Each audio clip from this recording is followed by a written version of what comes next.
Saya mau ke Pak Slamet lebih dulu. Jadi ini kan kalau dihitung yang kemarin yang kami tahu dari pemberitaan yang sudah beredar cukup luas kan yang B117. Nah ini baru lagi N439K itu katanya pertama kali terdeteksi Maret, padahal penularannya bulan November. Apakah ini rentang waktu yang yang normal untuk penularan sampai dengan terdeteksi November, Desember, Januari, Februari 4 bulan baru terdeteksi, Pak? Sebenarnya sejak November sudah terdeteksi di Indonesia, tetapi memang virus ini sudah tidak secara virulensinya tidak seperti awal. Nah saat ini sebenarnya konsentrasi kita adalah kepada B117. Dulu ada pada pertengahan tahun yang lalu juga ada D614G, itu juga sudah terdeteksi juga. Itu waktu itu diungkap oleh Fakultas Kedokteran Universitas Gadjah Mada. Kalau yang N439K ini diungkap oleh Prof. Amin atau dari LPM Eijkman. Tapi konsentrasi kita memang sekarang adalah ke B117. Itu, Bu. Ya, ini kan kemarin B117 itu waktu itu juga sempat membuat khawatir karena katanya lebih mudah menular 70%. Bagaimana dengan yang N439K ini, Pak? Sama sebenarnya sifat-sifatnya seperti itu. Tetapi untuk posisi saat ini sebenarnya N439K itu sudah tidak menjadi perhatian WHO. Artinya sudah virulensinya atau daya tularnya tidak seperti cepat seperti awal. Jadi saat ini sebenarnya sudah tidak menjadi perhatian WHO. Oke, tapi kalaupun tidak jadi perhatian WHO bukan berarti kita bisa tenang-tenang saja begitu kan? Tentu. Nah, jadi perbedaannya antara virus mutasi corona yang selama ini diketemukan di Indonesia B117 dan juga N439K itu yang paling signifikan apa bedanya? Sama, dua-duanya punya sifat cepat menular, tetapi untuk virulensi atau daya keparahan itu belum terindikasi atau belum teridentifikasi. Sampai sekarang baru teridentifikasi kecepatan penularannya saja. Nah, kecepatan penularan ini kan sebenarnya mungkin kalau untuk kita pribadi tidak khawatir karena virulensinya tidak tinggi. Tapi kan kalau yang tertular makin banyak, otomatis makin banyak juga yang butuh isolasi, makin banyak pula yang butuh ruang rumah sakit. Ini kan jadi sesuatu yang kemudian butterfly effect-nya panjang sekali kan? Betul. Tapi kalau soal tadi Mbak Nadia sudah menyatakan bahwa vaksin saat ini yang disuntikan Sinovac itu masih mampu untuk menanggulangi varian yang baru ini. Pak Amin Subandrio dari Eijkman menyatakan bisa jadi tidak cukup efektif. Apa yang disampaikan Mbak Nadia itu betul-betul vaksin ini sanggup untuk paling tidak melawan varian yang baru atau jangan-jangan sekedar untuk menenangkan hati masyarakat? Saya atau Pak Fakih? Ke Anda Pak Slamet. Oh ya, sampai sejauh ini para ahli itu memang masih analisis mereka itu belum mempengaruhi terhadap efektivitas dari vaksin. Jadi baru tingkat penularan saja, tetapi efektivitas dari vaksin itu tidak mempengaruhi. Kalau toh misalnya mempengaruhi, barangkali karena memang tentu perlu ada penelitian lebih dalam yang melihat tentang efektivitas dari vaksin itu sendiri. Sampai sekarang belum ada. Oke, saya beralih ke Pak Daeng kalau begitu. Pak Daeng, jadi pertama saya ingin analisis Anda lebih dulu. Ini kan kita kemarin sudah menghadapi varian B117. Saat ini kondisinya banyak yang tertular varian yang baru ini. Lalu kemudian masuk lagi N439K. Analisis Anda apa? Apa yang bisa Anda sampaikan? Jadi begini, konteksnya sebenarnya yang disampaikan PBID sebenarnya mengingatkan masyarakat bahwa masyarakat itu tidak boleh lengah dan tidak boleh kendor melaksanakan protokol kesehatan. Ya. Karena mutasinya banyak sekali ini. Bahkan ada jurnal internasional mengatakan setahun itu bisa 33 kali mutasi. Sehingga masyarakat itu tidak boleh lengah. kasus asimptomatik kan banyak kan di antara kita. Dari 3 orang itu diperkirakan 1 orang, jadi sepertiganya 30% kasus asimptomatik. Dengan mutasi yang begitu terus ada, asimptomatik terus ada di sekitar kita, masyarakat protokol kesehatan tidak boleh lengah. Itu. Kemudian yang kedua, ini penting didiskusikan karena dianggap smart virus ya, yang N439. Tadi sudah Pak Slamet menyatakan itu tingkat penularannya lebih cepat karena daya ikatnya ke reseptor itu lebih kuat tadi Prof. Amin. Yang saya agak berbeda dengan Prof. Amin karena saya membaca jurnal internasional para penelitian pakar itu yang kebal tidak dikenali oleh antibodi itu bukan antibodi yang disebabkan oleh vaksin yang saya baca, tapi yang ditimbulkan oleh antibodi yang muncul setelah penderita itu sembuh dari sakitnya. Artinya kalau orang sudah sembuh dari COVID-19 tapi kemudian terjangkit yang varian baru ini, yang mutasi ini, bisa sakit lagi? Ya, jadi kasus reinfeksi itu akan gampang terjadi. Jadi meskipun sudah jadi penyintas, punya antibodi, jangan senang dulu. Karena reinfeksi dengan N439K ini akan memungkinkan. Justru kalau ini benar, yang tidak mempan itulah antibodi penyintas, maka bagi penyintas pun sebaiknya dilakukan vaksinasi sebaiknya. Jadi kesimpulannya ke arah situ. Tapi kalau sejauh ini kan dari jurnal yang Anda baca, tapi juga ada pernyataan dari Pak Amin, ada pernyataan juga dari Kementerian Kesehatan. Keyakinan Pak Daeng atas efektivitas vaksinasi yang saat ini kita punya, apapun itu ya, kita kan sebentar lagi ada AstraZeneca, ada berbagai macam merek yang sebentar lagi akan masuk. Keyakinan Anda atas efektivitas semua vaksin ini dalam menghadapi berbagai mutasi virus corona seperti apa? Saya masih yakin ya, karena otoritas baik di Indonesia ya, Badan POM, kemudian Kementerian Kesehatan, itu masih menyatakan efektif. Kemudian otoritas dunia, WHO, yang sudah juga melakukan penelitian, masih menyatakan efektif. Kita berdoa masih efektif terhadap semua mutasi yang terjadi. Cuman pesan yang kami sampaikan, masyarakat tidak boleh lengah ya. Protokol kesehatan dijaga. Yang sudah divaksin pun tetap melaksanakan protokol kesehatan. Itu karena kita tidak tahu ya mutasinya sudah berapa banyak, apa saja yang bisa masuk ke badan kita. Kalaupun memang saat ini vaksinasi cukup efektif, tapi jangan-jangan suatu saat nanti ada mutasi baru lagi yang membuat kita kemudian jadi harus tetap waspada. Walaupun sudah pernah terjangkit dan sembuh, walaupun sudah divaksinasi, begitu ya? Betul, betul.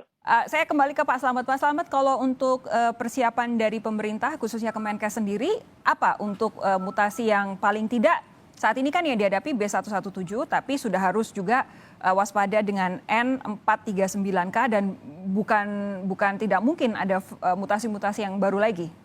Betul. Pertama ingin saya sampaikan bahwasanya memang kehidupan virus memang selalu mutasi dan terus menerus. Dan itu tentu kita sadari betul, bagaimana tadi disampaikan oleh Dr. Daeng. Yang kedua adalah sebagaimana pertanyaan Mbak Sofi, itu memang yang dikatakan Dr. Daeng betul banget, bahwasanya memang pertama adalah untuk bagaimana kita memutus rantai penularan. Caranya dengan 3T, 3M. Kemudian berikutnya adalah meningkatkan stamina, adalah menjaga bagaimana supaya stamina bagus, baik itu secara alami maupun secara vaksinasi. Nah, yang ketiga adalah manakala sudah jatuh sakit, kita tentu tidak berharap adalah bagaimana bisa memberi pelayanan perawatan agar cepat sembuh. Nah, untuk yang pertama adalah 3T, 3M, itu uraiannya tadi disampaikan oleh Dr. Daeng, itu betul-betul kita pesan. Begitu. Pak Slamet, begini, ini kan virus bermutasi banyak sekali dan bisa jadi nanti ada hal-hal yang berbeda dari mutasi yang awal dengan mutasi yang akhir. Bagaimana dengan keampuhan atau efektivitas atau sensitivitas PCR dan juga reagen yang kita punya saat ini?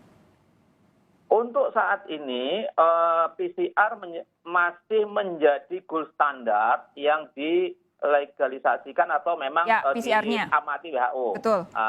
Tentu itu menjadi standar kita. Tetapi untuk mengetahui mutasi tidak bisa melalui PCR. Bukan, Sehingga maksudnya kita reagen kita apakah sudah up to date? Beberapa waktu yang lalu ada sekelompok teman dokter yang menyatakan bahwa ada pasien COVID-19, ada pasien yang gejalanya semuanya sama dengan COVID-19, tapi dites itu tidak muncul positif begitu. Artinya negatif terus, tapi gejalanya sama dengan COVID-19. Yang kemudian jadi pertanyaan adalah apakah jangan-jangan reagen kita saat ini belum up to date dengan mutasi baru virus? Saya pikir itu dikontrol oleh di kita adalah melalui Dijen Farmalkes yang dimana tiap 3 bulan paling lama itu mereka provider diminta untuk melakukan tes post market. Oke. Jadi diusahakan untuk up to date terus ya dengan supaya sensitivitasnya tetap tinggi ya. Betul. Ada mekanisme post market test atau validasi post market tiap 3 bulan. Oke, saya nanti akan bertanya kepada Pak Daeng, kira-kira kalau dari para dokter bagaimana melihat laju penularan COVID-19 saat ini di Indonesia dengan kemungkinan munculnya mutasi-mutasi yang baru lagi. Sesaat lagi tetap bersama kami, Sapa Indonesia Malam segera kembali. Saya ingin sedikit merangkum tadi perbincangan saya dengan Pak Daeng Fakih dan juga Pak Slamet dari Kemenkes adalah bahwa paling tidak yang kita ketahui saat ini mutasi baik itu yang B117 maupun N439K ini virulensinya atau tingkat keparahannya tidak lebih tinggi dibanding yang sudah ada di Indonesia. Artinya kalaupun kena prevalensi untuk menjadi sakit masih tetap dalam persentase yang sama. Tapi yang jadi masalah adalah karena daya tularnya semakin tinggi sehingga kemungkinan orang yang tertular akan semakin banyak, R0 juga semakin tinggi, replikasi virusnya juga semakin tinggi, ini yang harus diwaspadai. Pak Daeng, Anda sebagai dokter, perwakilan dari ID Indonesia, melihat ini semua, muncul banyak mutasi. Mutasi ini kan hanya bisa terjadi ketika angka penularan di suatu daerah, di suatu wilayah, ini kan bisa jadi tidak terkendali begitu. Kalau kemudian dibandingkan dengan kondisi penularan di Indonesia, adakah kecurigaan dari teman-teman di ID jangan-jangan sebenarnya di Indonesia sudah ada mutasi, bukan yang kemarin-kemarin ya, yang kemarin mutasinya sudah dianggap tidak terlalu berbahaya begitu. Adakah kemungkinan ada mutasi-mutasi baru yang asli bikinan Indonesia? Jadi begini, sudah pernah terlapor tadi Pak Slamet mengatakan terlapor oleh kawan-kawan UGM itu mutasi di Indonesia memang. Kemudian sebenarnya yang kami sangat khawatirkan itu angka penularan di lapangan itu terus-menerus tidak berhenti. Ya, mutasinya tinggi, kemudian ditambah kasus asimptomatik. Ya, mungkin ini asimptomatik dan mutasi ini bisa pingpong ini ya, bisa pingpong. Betul, ya. betul. Karena ini tinggi, ini juga tinggi, saling mempengaruhi. Dan kita tahu kasus asimptomatik ini atau yang sering disebut OTG itu susah dikendalikan dan susah diidentifikasi. Nah, dan itu berada di sekitar kita, mungkin sudah masuk ke rumah-rumah kita, ke kantor-kantor kita ya, ke kawasan-kawasan kita. Sehingga dengan dua faktor yang saling mempengaruhi ini, mutasi dan asimptomatik, kita harus punya komitmen begitu. Karena Mbak Sofi, kita mau lockdown secara penuh, secara ketat, tidak mungkin dengan kondisi Indonesia sekarang. Semakin lumpuh ekonomi. Kemudian dengan yang sudah menyebar seperti itu, sudah masuk ke rumah-rumah, di lockdown pun dia sudah masuk di dalam rumah kita. Gitu. Sehingga kita harus punya komitmen. Kan? Bagi kita sendiri ini, warga, protokol kesehatan itu harus dilakukan. Okay. Karena apa? Karena itu yang menangkal semua jenis mutasi virus dan kasus asimptomatik. Kemudian yang kedua, komitmen penyelenggara. Ini yang perlu sekarang ditekankan. Karena kita kan tidak mau menghentikan secara penuh. Tunggu, penyelenggara ini maksudnya? Penyelenggara misalnya penyelenggara kantor, penyelenggara tempat ibadah, penyelenggara transportasi, penyelenggara tempat perdagangan. Kemudian sekolah katanya rencana mau dilonggarkan, penyelenggara sekolah. Punya komitmen untuk ruangannya atau tempatnya itu dibersihkan karena kasus asimptomatik ini banyak. dia mengeluarkan terus itu. Dengan helaan napas saja mengeluarkan virus. Kadar virusnya tinggi di tempat itu. Apalagi tertutup begitu, dia akan putar-putar di situ. Setiap orang yang masuk akan berpotensi menghirup. Sehingga komitmen ini perlu dijaga. Komitmen diri kita sendiri, protokol kesehatan dengan masker yang standar. Oke. Para penyelenggara itu punya komitmen untuk membersihkan ruangannya dengan silakan dengan alat pembersih, dengan sterilisator dan lain-lain yang bisa dilakukan untuk menjaga viral load supaya tidak tinggi di tempat Ya, itu. termasuk soal ini ya, apa namanya, perputaran udaranya juga ya. Betul. Tapi begini, itu tadi Pak Daeng sudah bilang soal kepada masyarakat, kepada penyelenggara, kepada pemerintah? Kepada pemerintah, kalau boleh kami ngasih Boleh masukan dong. dan saran, ya 3M harus ada penguatan. Salah satunya, kalau 3M sekarang ini lebih ke arah memodifikasi perilaku. Ya, perilaku memakai masker, menjaga jarak. Sekarang mungkin harus ada penguatan 3M, misalnya tadi Pak Slamet sudah bilang, menjaga stamina tubuh. Ada strategi tertentu untuk menjaga stamina tubuh selain vaksinasi. Vaksinasi memang ya dilakukan, tetapi selain vaksinasi apa yang harus dilakukan? Oke. Yang ketiga, strategi untuk protokol kesehatan di bidang lingkungan. Nah, tadi yang saya sebutkan, barangkali pemerintah memasukkan protokol supaya lingkungan-lingkungan tempat kerja kita, tempat aktivitas kita dijamin bersih, steril, ya, dari viral load yang ada di ruangan kita. 3T-nya gimana Pak sejauh ini? 3T, ini beda ya. 3T itu penanganan kawan-kawan kita yang sakit.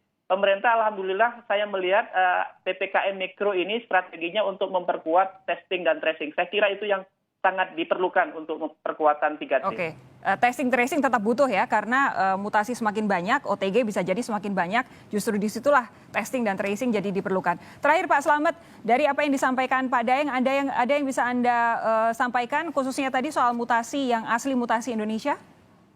Betul, dua hal Mbak Sofi. Yang pertama yang terkait dengan mutasi. Ini concern pimpinan juga sangat-sangat tinggi. Awal Januari yang lalu ada kerjasama antara Kemenkes dan Menristek adalah untuk membentuk jejaring laboratorium yang melakukan genome sequencing. Jadi memonitor tentang kejadian-kejadian mutasi yang ada di Indonesia. Dan ini sudah dilakukan untuk seluruh Indonesia dengan membentuk jejaring laboratorium. Itu ada 15 jaring laboratorium yang terkait untuk monitor adanya mutasi. Nah yang kedua, betul saya ingin menguatkan apa yang disampaikan oleh Dr. Daeng tadi, bahwasanya pemerintah itu sangat concern untuk meningkatkan tracing dan testing. Ini betul-betul menjadi atensi Pak Menteri Kesehatan saat ini untuk menguatkan tentang tracing, testing itu betul-betul dari tracing itu sendiri, kemudian nanti berikutnya adalah isolasi mandiri di masing-masing rumahnya dan kemudian juga terfokus. Dan ini menjadi atensi kita bersungguhan untuk betul-betul menjadi kenyataan.